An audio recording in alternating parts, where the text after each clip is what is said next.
സുഹൃത്തുക്കളെ എല്ലാവർക്കും നമ്മുടെ ചാനലിലേക്ക് ഒരിക്കൽ കൂടി സ്വാഗതം. ഇന്നത്തെ ഒരു വീഡിയോയിലൂടെ നമ്മളിവിടെ പരിചയിക്കാൻ പോകുന്നത് നോക്കിയ 1.4 എന്ന ഈ ഒരു ഫോണിൻ്റെ വിശേഷങ്ങളാണ്. ഈ ഒരു ഫോൺ രണ്ട് വേരിയൻറ്റുകളിലായിട്ടാണ് നിലവിൽ ലഭ്യമായിട്ടുള്ളത്. ഒന്ന് 32 GB, മറ്റൊന്ന് 64 GB.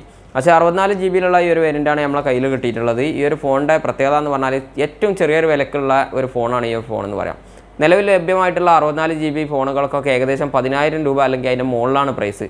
പക്ഷേ ഈ ഒരു ഫോണിൻ്റെ പ്രൈസ് എന്ന് പറഞ്ഞാൽ വെറും 7,500 രൂപ മാത്രമാണ്. 7,500 രൂപയ്ക്ക് കിട്ടുന്ന 64 GB 3 GB റാമുള്ള ഒരു ഫോണാണ് ഈ ഒരു ഫോൺ. നമ്മൾ വീഡിയോയിലേക്ക് കിടക്കുന്നതിന് മുമ്പ് നിങ്ങളുടെ ചാനൽ ഇതുവരെ സബ്സ്ക്രൈബ് ചെയ്തിട്ടില്ല എന്നുണ്ടെങ്കിൽ എത്രയും പെട്ടെന്ന് സബ്സ്ക്രൈബ് ചെയ്തേക്കുക. എന്നാൽ മാത്രമാണ് ഞാൻ അപ്ലോഡ് ചെയ്യുന്ന ഇതുപോലത്തെ വീഡിയോകളൊക്കെ നിങ്ങൾക്ക് നോട്ടിഫിക്കേഷൻ ആയിട്ട് ലഭിക്കുള്ളൂ. ഞാൻ Khadir Valleri, welcome to tech solutions.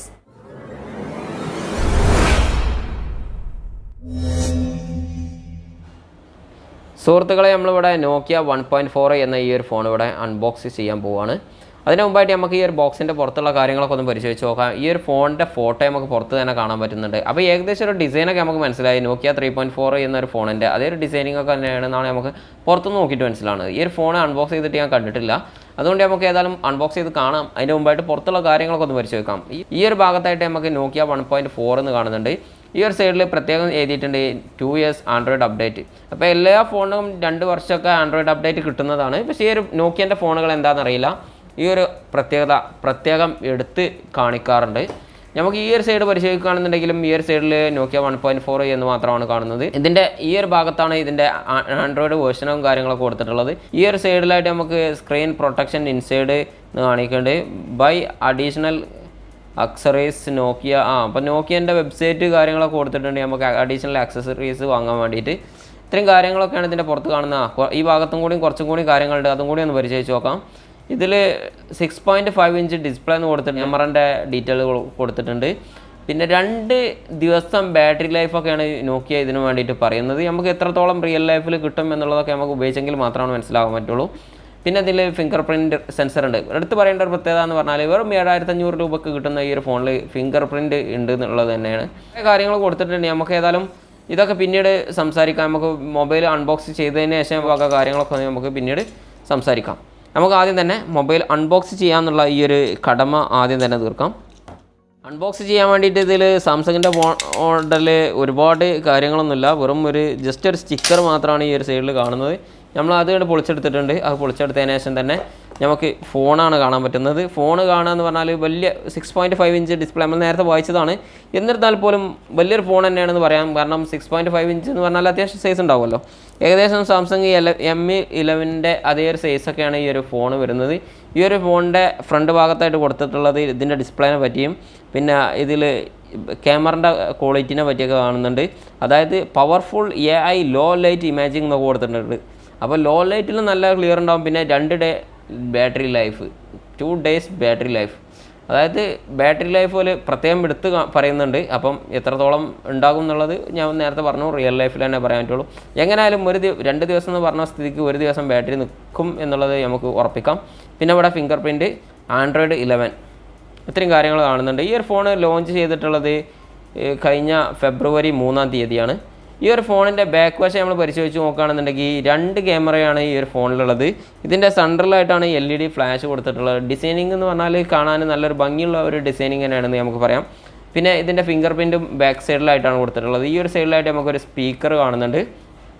ഈ ഒരു സൈഡിൽ സ്പീക്കർ ആയതുകൊണ്ട് നമുക്ക് ചെറിയൊരു ബുദ്ധിമുട്ട് നമുക്ക് പറയാനുള്ളത്, ഈ ഒരു ഫോൺ ഇങ്ങനെ വെക്കുമ്പം റിങ് കേൾക്കില്ല എന്നുള്ളത് ഒരു ബുദ്ധിമുട്ട് തന്നെയാണ്. സാധാരണഗതിയിൽ ഈ ഒരു സൈഡിലാണ് സ്പീക്കർ വരുന്നതെന്നുണ്ടെങ്കിൽ അങ്ങനെയുള്ള ഒരു ബുദ്ധിമുട്ട് നമുക്ക് ലഭിക്കാം. അതിൻ്റെ അടിവശത്ത് നമ്മൾ പരിശോധിച്ച് നോക്കുകയാണെന്നുണ്ടെങ്കിൽ ഒരു മൈക്രോഫോണും ഒരു USB ഇൻപുട്ടും കാണുന്നുണ്ട്.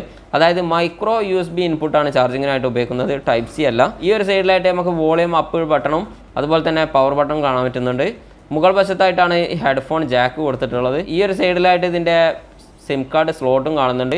ഈ ഒരു സൈഡിലായിട്ട് എക്സ്ട്രാ ഒരു ബട്ടണും കൊടുത്തിട്ടുണ്ട്. ഇത് പക്ഷേ ക്യാമറ ക്യാപ്ചറിനും വേണ്ടിയിട്ടായിരിക്കാം ഈ ഒരു ബട്ടൺ കൊടുത്തിട്ടുള്ളത്. ഇതൊക്കെ നമുക്ക് പിന്നീട് പരിശോധിച്ച് നോക്കാം. അതിനുമായിട്ട് നമുക്ക് സിം കാർഡ് ട്രേ ഒന്ന് പരിശോധിച്ച് നോക്കാം. 2 സിം കാർഡും ഒരു മെമ്മറി കാർഡും സപ്പോർട്ട് ചെയ്യുന്ന രീതിയിലാണ് ഇതിൻ്റെ SIM card tray company arrange ചെയ്തിട്ടുള്ളത്. അടുത്തതായിട്ട് നമുക്ക് ഈ ഒരു ഫോൺ ജസ്റ്റ് ഒന്ന് സൈഡിലേക്ക് നീക്കി വെച്ചതിന് ശേഷം നമുക്ക് ഈ ബോക്സിൻ്റെ അകത്തുള്ള കാര്യങ്ങളൊക്കെ പരിശോധിക്കാം.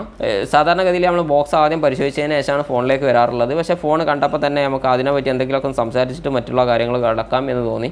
അതുകൊണ്ടാണ് അങ്ങനെ സംഭവിച്ചത്. ഈ ഒരു ഫോണിൻ്റെ അകത്ത് നമുക്ക് 4 ടൈപ്പ് കാറ്റലോഗുകൾ കിട്ടിയിട്ടുണ്ട്. ഇതൊരു സൈഡിലേക്ക് നമുക്ക് വെച്ചതിന് ശേഷം ബാക്കി എന്തൊക്കെ ഉണ്ട് എന്ന് പരിശോധിച്ച് നോക്കാം. ഈ ഒരു ഫോണിനകത്ത് നമുക്കൊരു മൈക്രോ USB കേബിൾ കിട്ടിയിട്ടുണ്ട്. ചാർജിങ്ങിനായിട്ടും ഉപയോഗിക്കാം, ഡാറ്റ ട്രാൻസ്ഫറിങ്ങിനായിട്ടും നമുക്ക് ഉപയോഗിക്കാൻ പറ്റും. ഈ ഒരു ഫോണിനകത്ത് ചെറിയൊരു ചാർജറാണ് നമുക്ക് ലഭിച്ചിട്ടുള്ളത്. വളരെ ചെറിയൊരു ചാർജർ എന്ന് തന്നെ പറയാം. 1 ആംപിയറിൻ്റെ ഒരു ചാർജറാണ് നമുക്ക് ഈ ഒരു ഫോണിൽ കിട്ടിയിട്ടുള്ളത്. ഇതായിട്ട് നമുക്ക് ഈ ഒരു ഫോണിൻ്റെ അകത്ത് നമുക്ക് ലഭിച്ചിട്ടുള്ളത് ഒരു ഹെഡ്ഫോൺ ലഭിച്ചിട്ടുണ്ട്. ഹെഡ്ഫോൺ എന്ന് പറഞ്ഞാൽ ഒരു സാധാരണ നമുക്ക് നോക്കിയൻ്റെ സാധാ ചെറിയ ഫോണിലൊക്കെ ലഭിക്കാറുള്ള പോലത്തെ ഒരു ഹെഡ്ഫോൺ തന്നെയാണ് നമുക്ക് ലഭിച്ചിട്ടുള്ളത്. നമുക്ക് ഈ ഒരു സൈഡിലേക്ക് വെച്ചതിന് ശേഷം ഇതിൻ്റെ അകത്തുള്ള ഒരു പൗച്ചും കൂടി ഒന്ന് പരിശോധിച്ച് നോക്കാം. ഇതിൻ്റെ അകത്ത് നമുക്കൊരു TPU പൗച്ച് നമുക്ക് ലഭിച്ചിട്ടുണ്ട്. ഒരു സാധാരണ ഒരു പൗച്ച് തന്നെയാണ്, അധികം കട്ടിയൊന്നുമില്ല, എന്നാലും നമുക്ക് ഫോണിന് സേഫ്റ്റിക്ക് വേണ്ടിയിട്ട് ഉപയോഗിക്കാൻ പറ്റിയിട്ടുള്ള ഒരു പൗച്ച് നമുക്ക് ലഭിച്ചിട്ടുണ്ട്. ഈ ഒരു ഫോണിൽ ഈ ഒരു പൗച്ച് ഇട്ടാൽ പോലും അധികം ഒരു തിക്നെസ് ഒന്നും തോന്നിക്കണില്ല. അത്യാവശ്യം നല്ലൊരു ഹാൻഡ്ലി ആയിട്ടുള്ള ഒരു ഫോൺ തന്നെയാണ് ഈ ഒരു ഫോൺ എന്ന് പറയാം. നമുക്ക് അടുത്തതായിട്ട് ഈ ഒരു ഫോണിൻ്റെ മറ്റു വിശേഷങ്ങളിലേക്ക് കടക്കാം. അതിന് വേണ്ടിയിട്ട് നമുക്ക് ഫോണൊന്ന് ജസ്റ്റ് ഓണാക്കി നോക്കാം. ഈ ഒരു ഫോൺ ഓണാക്കുമ്പോൾ തന്നെ നമുക്ക് ഇതിൻ്റെ മുകളിലായിട്ട് ഒരു സ്റ്റിക്കർ കാണുന്നുണ്ട്. ആ സ്റ്റിക്കറും കൂടി ഒന്ന് റിമൂവ് ചെയ്യാം.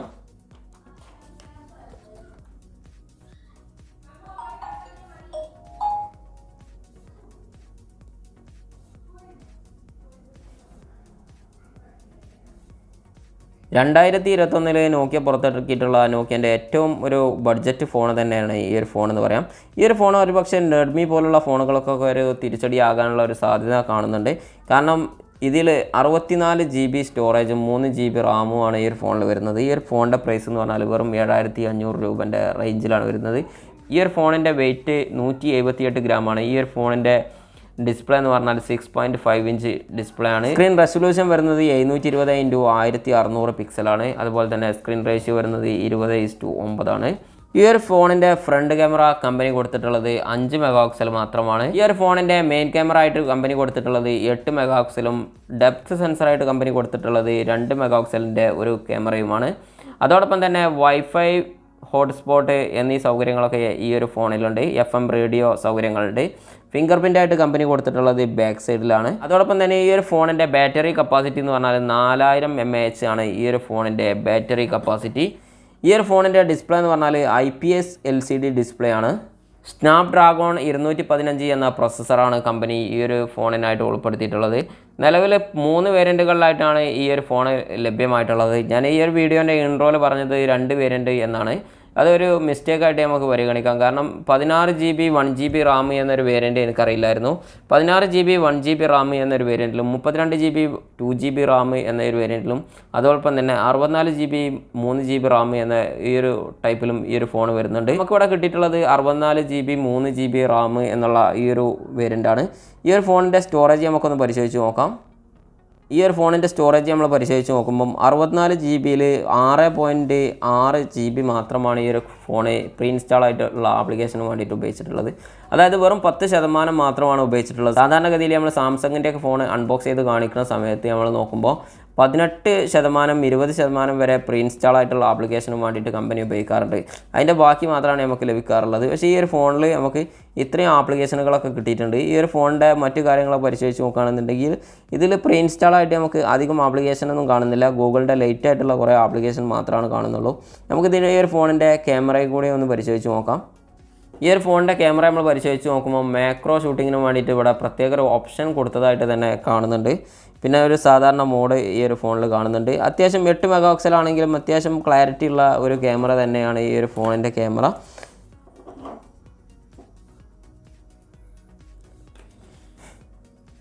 ക്യാമറയുടെ ഓപ്ഷനിലേക്കൊന്നും നമ്മൾ കടക്കുന്നില്ല. പിന്നെ പോർട്രേറ്റ് മോഡൊക്കെ ഈ ഒരു ക്യാമറയിലും കമ്പനി ഉൾപ്പെടുത്തിയിട്ടുണ്ട്. അതിപ്പോൾ എത്രത്തോളം കിട്ടും എന്നുള്ളത് നമ്മൾ ഫേസ് ഫോക്കസ് ചെയ്തെങ്കിൽ മാത്രമാണ്. അല്ലാതെ നമ്മൾ കൈ ഫോക്കസ് ചെയ്യുമ്പോഴൊക്കെ കറക്റ്റ് ഫോക്കസൊക്കെ കിട്ടുന്നുണ്ട്.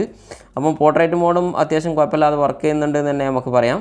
അപ്പോൾ ഇത്രയും കാര്യങ്ങളാണ് നമുക്ക് ഈ ഒരു ഫോണിനെ പറ്റി പറയാനുള്ളത്. 7500 രൂപയ്ക്ക് നല്ലൊരു ഫോൺ തന്നെയാണെന്ന് പറയാം. പല ആളുകളും ഈ ഒരു ഫോണിനെ പറ്റി മോശമായിട്ട് പറയുന്നത് കണ്ട്. അപ്പോൾ നമുക്ക് പറയാനുള്ളത് 7500 രൂപയ്ക്ക് ഇതിൽ നല്ലൊരു ഫോൺ മറ്റൊരു കമ്പനികളും കൊടുക്കൂല എന്ന് തന്നെയാണ് പറയാനുള്ളത്.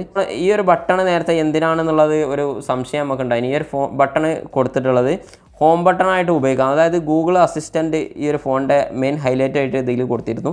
അതായത് നമുക്ക് ഗൂഗിൾ അസിസ്റ്റൻറ്റിന് വേണ്ടിയിട്ട് നമുക്ക് ഈ ഒരു ബട്ടണെ ഉപയോഗിക്കാൻ പറ്റുന്നുണ്ട്.